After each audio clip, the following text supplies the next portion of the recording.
Hello everyone and welcome back to my channel. Welcome back to another video.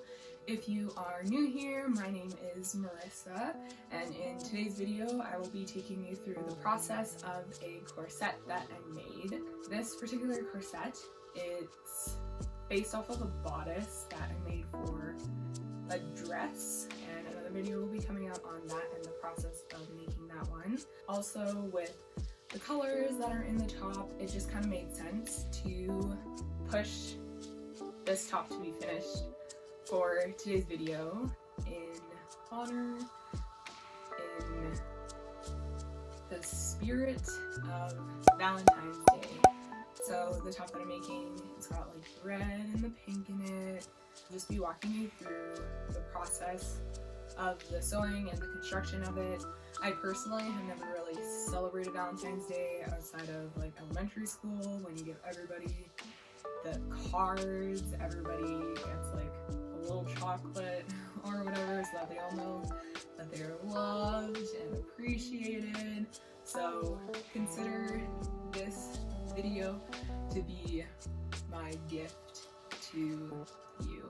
This video will be, like I said, more showing the process, so so much be like a tutorial of how to sew it, just because I feel like there's already so many videos that are out there that can teach you. And although I am a technical apparel student right now, I just feel like more where like my passions are not so much in teaching, especially in video format, but just showing people the process, the love, the work that goes into creating garments. So if you are interested in something like this, if you want to know more about this, these videos will definitely be for you, as I do intend on making more videos, putting out more content about this. Without further ado, let's get into it. So here, this is a method that we call flat mounting.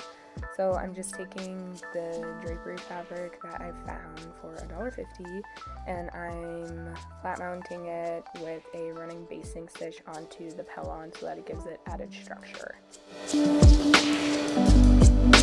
This is kind of terrible from a point of view, but what I'm doing now is making the piping and attaching it to each of the individual pieces of the pattern. The piping is just a rat tail cord, and I did the piping out of contrast / lining, and it was cut on the bias. And this is what it looks like all sewn together. Now you get to see the process of making pattern pieces, more or less. I had to make lining pieces just so that the inside was clean and enclosed, so that's just what I'm doing here.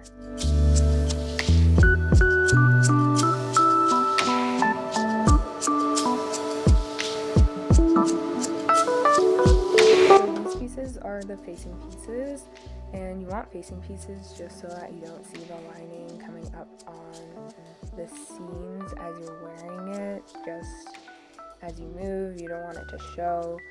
That's currently what I'm doing here, and I am also trying to plot and lay it out, also called marker making in the fashion industry, so that's kind of also what I'm showing here before I cut it out to save as much fabric as possible. There's also still flat mounting, as you saw with the pellon and the fashion fabric. I'm doing the same with the lining to the facing, just because it makes it a lot easier to sew if you do a running basting stitch on it to keep them together.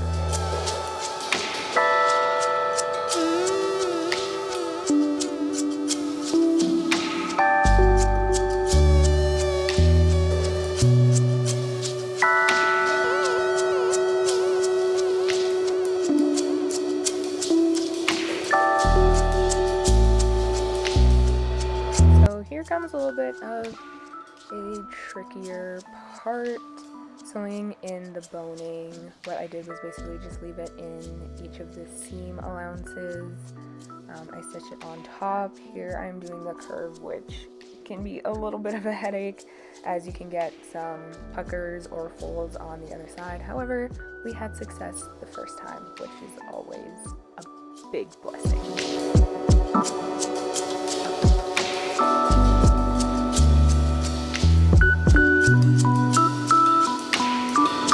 To double check once you're finished, make sure that you don't have any puckers or folds on the other side, and then you can carry on to do the next side.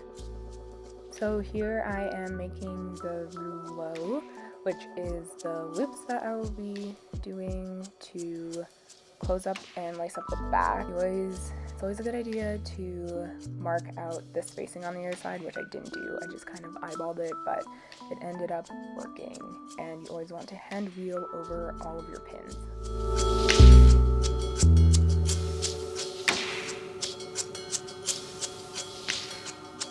So most of the time people will have already had like a sketch made of what their design is supposed to look like. However, that doesn't always happen for me. Actually, most of the time I don't even draw it out, but I have started just so that I can have something to reference if I get lost or even if I do have another idea.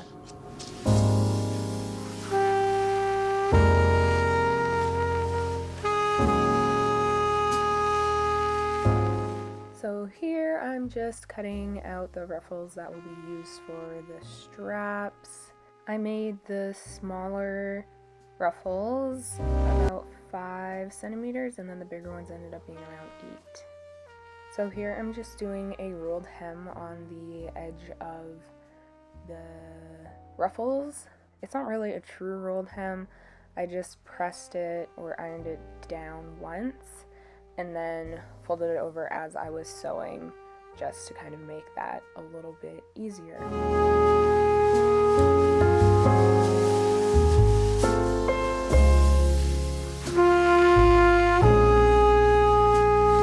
So I just skipped this initial part because it didn't really make sense to leave it in. But I did a running basting stitch, and now I'm just making the ruffles. You really want to make sure that as you're doing this, that you are pulling on either the top or bottom thread, because if you decide to change in the middle, then you end up blocking your threads and you can't make gathers anymore. This was a very tedious task in just stitching over top of the basting thread. I did that just so that as I move, it doesn't end up snapping and then I don't have any more ruffles.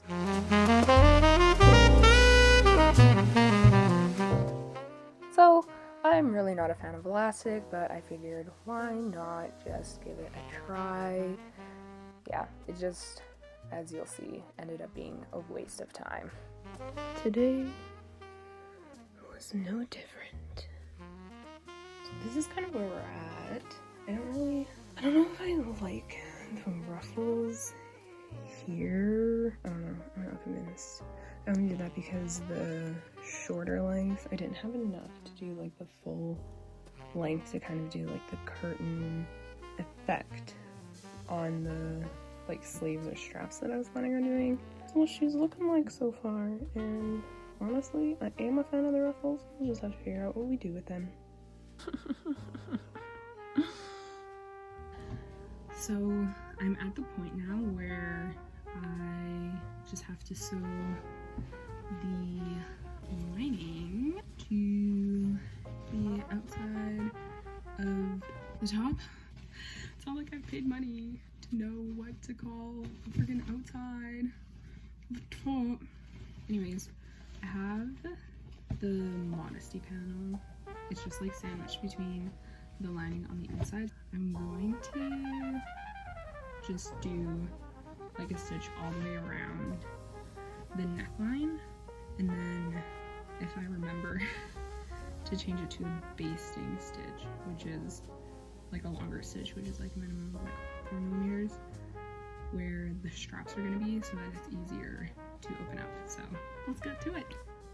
So I'm pinning at each intersection, which is basically just in each seam, so that when I go over it, the seam is continuous from front to back. I also left pencil marks on the inside so that I knew when to switch to a basting stitch. I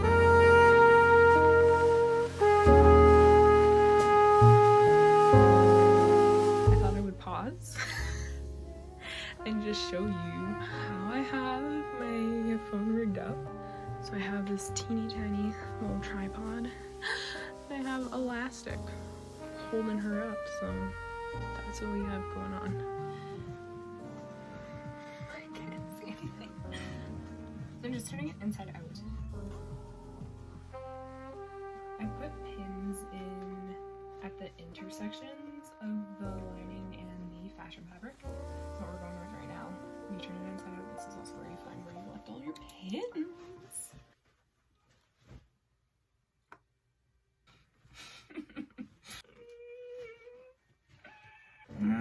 Why are we upset?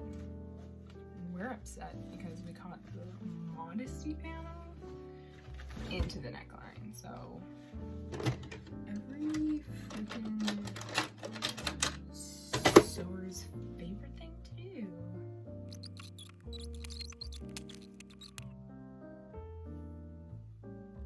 But okay, so this is actually the most exciting part. I just left like a little hole here so that it can turn out easier. And it's not bad. There's a lot of bulk in here, so it's not as sharp at the top as it will be once I cut off all of the extra on the seam allowance. Pretty happy with it. So I will unpick where I basted, shove the straps in there, and then we'll check her out and see how she did. This is good.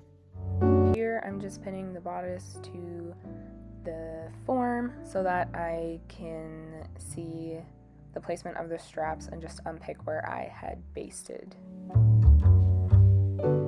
Here as a snack on my favorite, which is raw almonds, I opened up the basting, slid in the straps, and I'm now just stitching them.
Basically what understitching does is that it allows the lining and the facing pieces to just roll underneath so that as you wear it, as the lining shifts, it doesn't pull the seam back up to the top.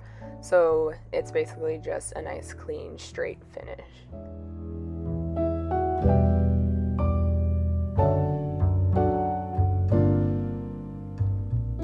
It's a new day, which means it's a new lighting situation, but also means that we're gonna finish our top today.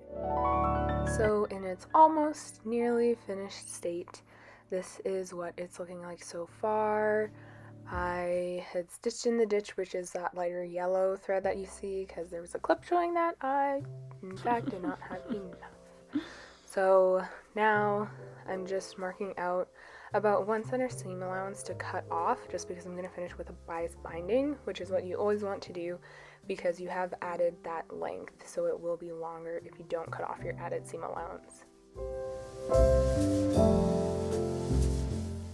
Now I'm just doing a basting stitch to hold the fashion fabric and the lining together, so that when I do sew the bias tape onto it, it'll be nice and secure and it won't be shifting around as I sew.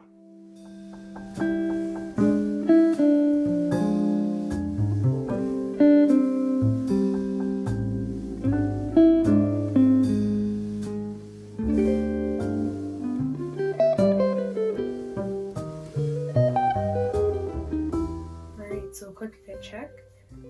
I like how it fits so far. These are going to be off the shoulder. When I do the actual gown, I'm going to have to put up a piece of boning on the side just because it is kind of collapsing on itself. And same with the back. It's just a little bit too wide.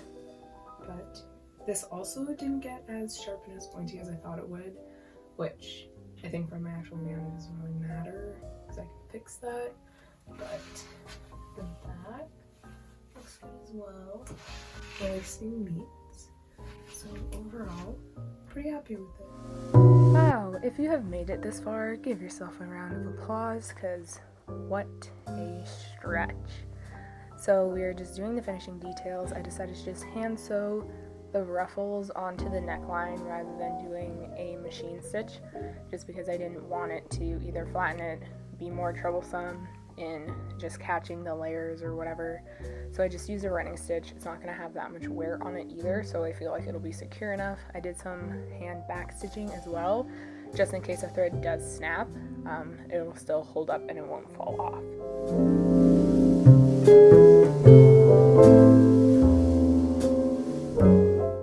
And there you have it, the final product in all of her romantic glory. For just $1.50 and 6-year-old minimum fabric, we came up with this. I'm very happy with how she turned out.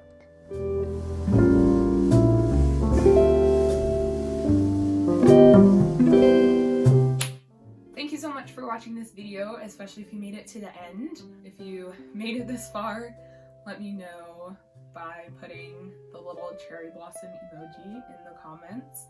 I'm really excited to style this top, so stay tuned for that coming out sometime next week. This time next week as well. I'm going to do my best to try and post videos on Sunday at 7:30 p.m. So like, subscribe, hit that bell notification so that you don't miss a video, just in case I surprise you with one on a Wednesday. So thanks again. We'll see you in the next video. As always, stay sus kids, and with much love